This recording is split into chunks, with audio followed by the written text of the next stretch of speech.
चलिए आज हम लोग कुछ फंक्शंस का डोमेन और रेंज कैसे निकालेंगे वो कुछ प्रॉब्लम को हम लोग सॉल्व करते हैं।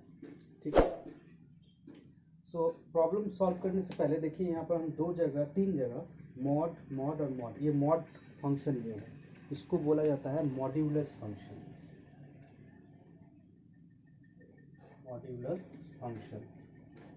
ठीक है, ये मॉड्यूलस फंक्शन होता क्या है, मान लीजिए F of X is equal to mod X. Modulus function को हम लोग इस तरह से रिप्रेजेंट करते हैं। ये इज इक्वल टू होता क्या है, X when X is greater than equal to 0 और minus X when X less than 0। ये है मॉड्यूलस फंक्शन का रिप्रेजेंटेशन। एक मॉड्यूलस फंक्शन को हम लोग इस तरह लिखते हैं। इसका मतलब क्या है, मॉड्यूलस फंक्शन का कुछ नहीं, एक सिंपल सा मतलब है कि हम अगर मॉड्यूलस फंक्शन में कोई भी इनपुट डालिए, पॉजिटिव डालिए, नेगेटिव डालिए, कुछ भी डालिए, वो आउटपुट के थ्रू जो आउटपुट देगा वो आउटपुट हमेशा पॉजिटिव होगा। आप इनपुट कुछ भी डाल दीजिए, पॉजिटिव डालिए, नेगेटिव डालिए, बट वो हमेशा आउटपुट क्या देगा, पॉजिटिव ही देगा। यही एक मॉड्यूलस फंक्शन का खासियत है। The speciality of a modulus function, if you give any inputs positive और negative, it will give the output as a positive.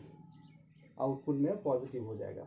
इस फंक्शन को हम लोग इस तरह डिनोट करते, देखिए जब भी हम लोग ग्रेटर देन इक्वल टू 0 मतलब x का वैल्यू 0 या 0 से बड़ा डालते हैं तो वो x ही रहता है, क्योंकि वो पॉजिटिव ही वैल्यू है। जैसे कि हम पुट करें 2 तो ये 2 ही रहेगा, अगर पुट करते 3 तो 3 ही रहेगा। ओके, बट अगर हम उसमें नेगेटिव वैल्यू डालते हैं लेस देन 0, सो वो माइनस फंक्शन के पहले और एक माइनस लगा देता है, माइनस ऑफ एक्स। मतलब क्या हुआ, देखिए मान लीजिए हम -2 डालें तो ये क्या करेगा, माइनस ऑफ एक्स, एक्स मेरा क्या डाले हैं -2, so minus of X, X मेरा -2 है तो minus of -x is equal to +x। So ये क्या करता है, माइनस के आगे और एक माइनस लगा देता है। अंदर में तो हम माइनस डाल ही रहे हैं, उसके सामने और एक माइनस। अगर इसको स्प्लिट करके लिखे तो एक्चुअली ऐसा हो जाता है, वो माइनस फंक्शन के आगे और एक माइनस लगा देता है, जो हो जाता है पॉजिटिव। सो ये खासियत है एक मॉड्यूलस फंक्शन का।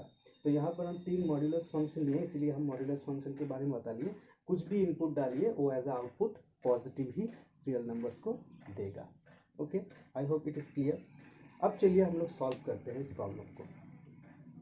देखिए हम लोग का जो फर्स्ट फंक्शन है वो f(x = mod x - x/2x), तो इसका हमको डोमेन निकालना है और रेंज निकालना है।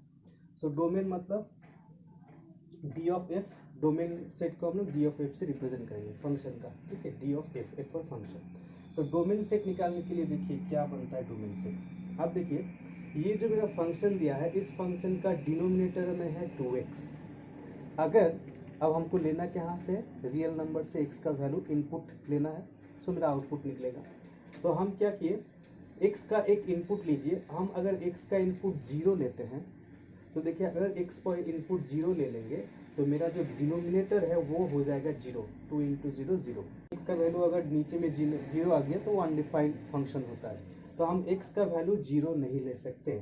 सो it is clear that x is not equal to 0। x का वैल्यू यहाँ 0 नहीं हो सकता। अब 0 के अलावा आप कुछ भी ले लीजिए रियल नंबर से, ये एक आउटपुट दे देगा। तो रियल नंबर से अगर 0 को हम माइनस कर दें तो जो सेट बचता है वो सेट होगा मेरा इनपुट सेट, और उसी को हम लोग क्या बोलेंगे, डोमेन ऑफ द फंक्शन।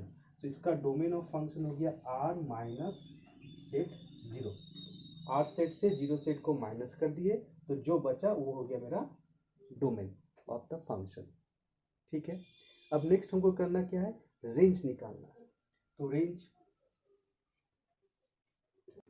देखिए यहाँ रेंज के लिए 2 पॉसिबिलिटीज होगा।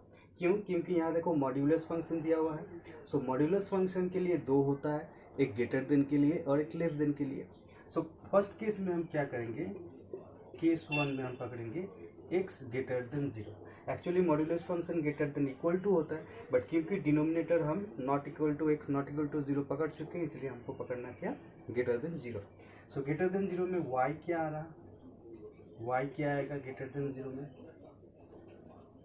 क्योंकि greater than 0 so mod x equal to x, so x minus x by 2x that is 0 by 2x equals to 0। ये केस 1। सो जब ग्रेटर देन 0 हो रहा है x का वैल्यू तो y का वैल्यू आ गया 0। अब केस 2 में क्या बनेगा, केस 2 में x लेस देन 0, तो मेरा y क्या आएगा, देखते हैं y क्या आता है। सो जब लेस देन पकड़ते हैं तो mod x equal to minus X, तो ये आ गया -1। इसका मतलब क्या हुआ कि आप x का इनपुट हिसाब से x का वैल्यू कुछ भी डालिए रियल नंबर से एक्सेप्ट 0, y का वैल्यू क्या आएगा, या तो 0 आएगा या फिर -1 आएगा। ये दो नंबर में से कोई एक नंबर आएगा, या तो 0 या तो -1। एक पुट करके देख लेते हैं।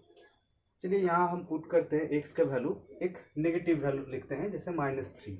सो अगर हम यहाँ -3 पुट करते हैं तो ये क्या आएगा, देखिए ये तो मॉड से बाहर निकला +3 हो गया, ये माइनस माइनस +3 हो गया, ये 3 2 जा 6 -6, कैंसिल करने से +3 6 6 माइनस 6 बाई 6 -1, सो -1 आया।